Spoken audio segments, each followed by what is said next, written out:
thinks I'm working. So guys, greenhouse plan so far.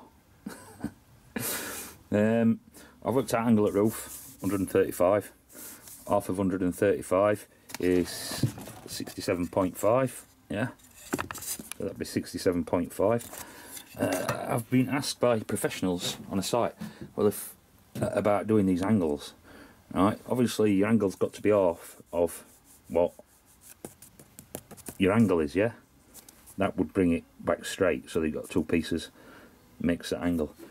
Now, on a chop saw, like this, yeah, you can say, well, it's only got 40 to 45, how am I going to do that? So, 45, 50, 55, 60, 65, 1, 2.5. So that is now, if you're cutting it that way, or other way, same, look, you're counting from this way, 45, 50, 55, 60, 65, 66, 67.5. That gives you that angle. Same as if it were, yeah, 70, 80, 75, 80, yeah? So you can work them out. I've had people ask, well, it's only got to 45 on it, I can't cut that with this. But you can. Alright, I've drawn this to scale. It's just because I'm like that. 1 to 1, 2.5. My highest point from there to there is 2.5 metres. I'm going to build a frame, I think. That's the asparagus bed, incidentally. I might have to put an opening there so I can service it from both. I might not have to, but it's something I'm thinking about. I've managed to get a 2 metre high door. The door I'm going to put on a slider, I think, on a roller on the outside, because these rollers I got off the old wardrobes what I took down, and I've got the track, so in theory I can mount a sliding door, which would be good. I've got to dig it down. The ground runs sort of like that at this side, like that. I should look inside in the screen and not at the what my fingers are, but yes, it sort of runs like that. But I'm going to build a frame. I'll show you that stuff out of aluminium, yeah. And this is the U section. That'll be plenty strong enough, and again, if it goes underground it won't rot. And I can also put some holes in it and make some tent pegs out of rebar, if you know what I mean. Anchor it even more secure if it needs to be more secure. That could save me a right lot of hassle, to be honest. It's hassle, but it's less hassle, if you know what I'm saying.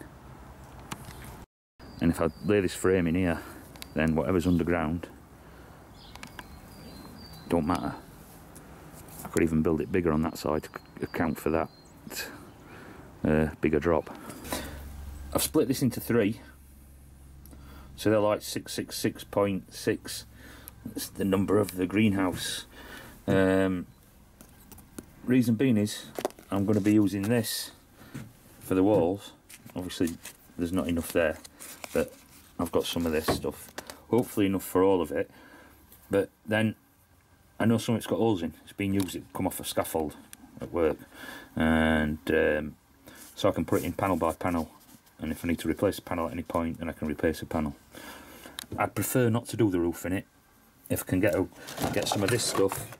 I'm not sure how wide it comes in. I know you buy it in metre length, so it's not cheap, but I don't want to buy, like, have to pay for a load and then be lots of waste, so I might go for a different option to that. But that sort of thing, if I can do roof like that, it adds extra cost, but it'll last longer, and I won't have to replace that like I'll have to replace that.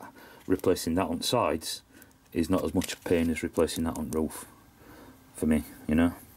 I would like to put vents in here. That's another reason I've split it in 3.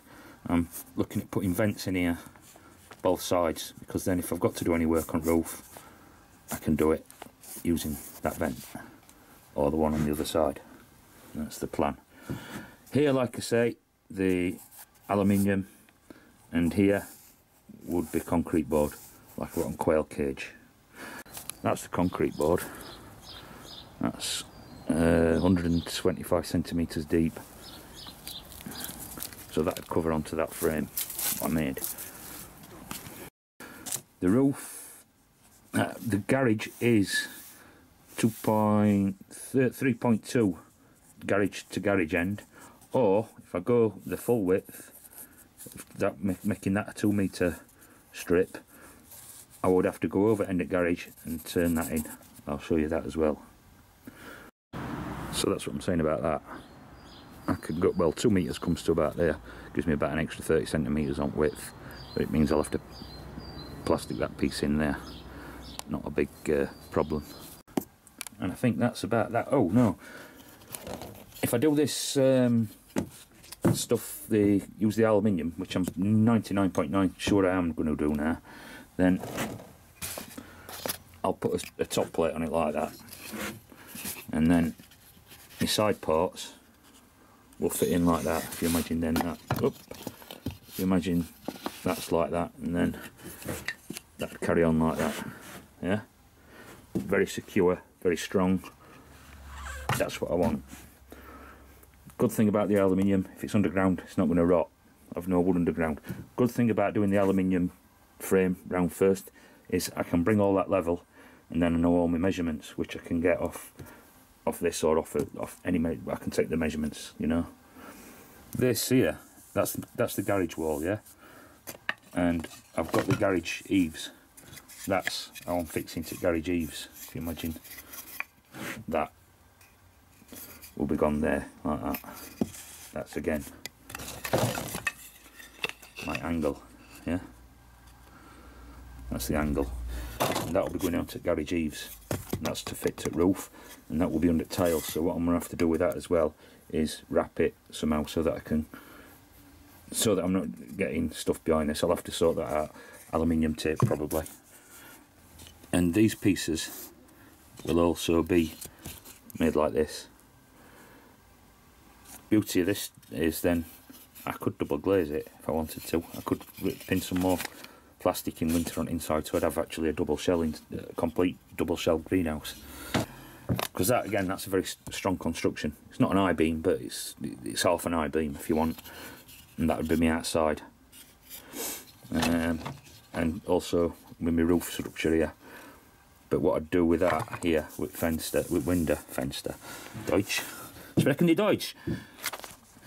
Mit so Fenster, ich mach eine Rahmen, here, here and here. But what I'll do is I'll put a frame around that and make a proper window, and then I can aluminium tape that in so there's no water coming in from that. That's the plan. I just thought I'd show you this. It's sunny now. That's how much difference that makes with sun. I'm definitely tempted to put another one up there. I'm phoning up, I'm on camera, yeah, this is just a telephone, so you can see the difference that makes now when the sun's out. That's obviously no lights on. You can see all the way around the shop. Really pleased how that turned out. I did, incidentally, I didn't put the ball on end on this side. I just put a flat piece of perspex, stuck that on it, just so that I don't knock it off when I'm putting wood up there. I'm pleased with that. That worked out damn well. So another one here, maybe. I don't know, I'll have to look where I can get it fitted. But I reckon that'll make a hell of a difference. I mean, even, you know, when I'm working down there when I've got lights on. But good. Nice. So, step one, the hard bit. Getting this bloody tree out. It's all rooted in shot through here. It's like some sort of ornamental peach. You can't eat the fruit. It has beautiful flowers, but it's not ideal where it is anyway. I did cut it down the year and just keeps coming back. It's suckered right over there though. My wife likes it, but hey, she can have the suckers from over there. This is funny, these birds. Right. That one there eating now, I think that's Rasputin male. I've got two dark ones. He's intelligent enough Excuse the shakiness I'm up for. He's intelligent enough to tap the side at box so food comes down, but not intelligent enough to eat the food that's he's studding around his feet. Crazy birds. Ah yes, my pretty.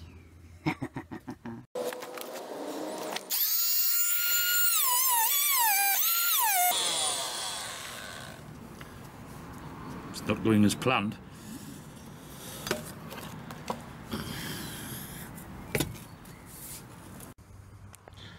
Yes.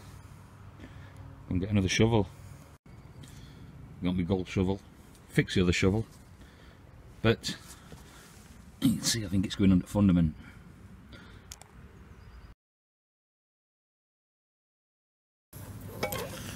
Little hatchet. Good for some jobs, but not for trees.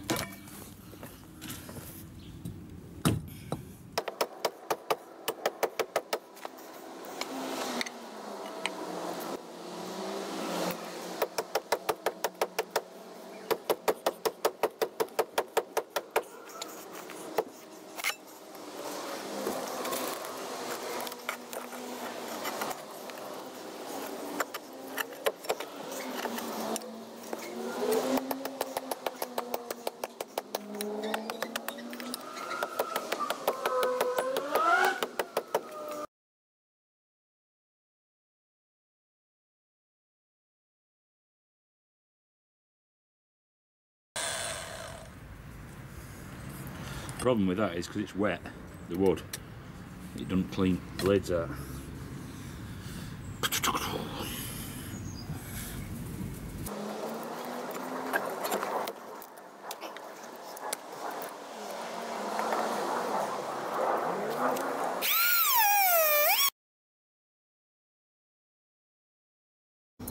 Dig and you shall find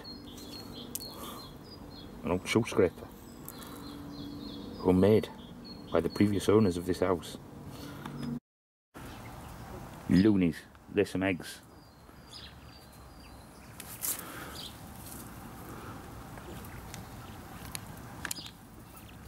Dale's bird's laying eggs, and he's a vegetarian. I'm not.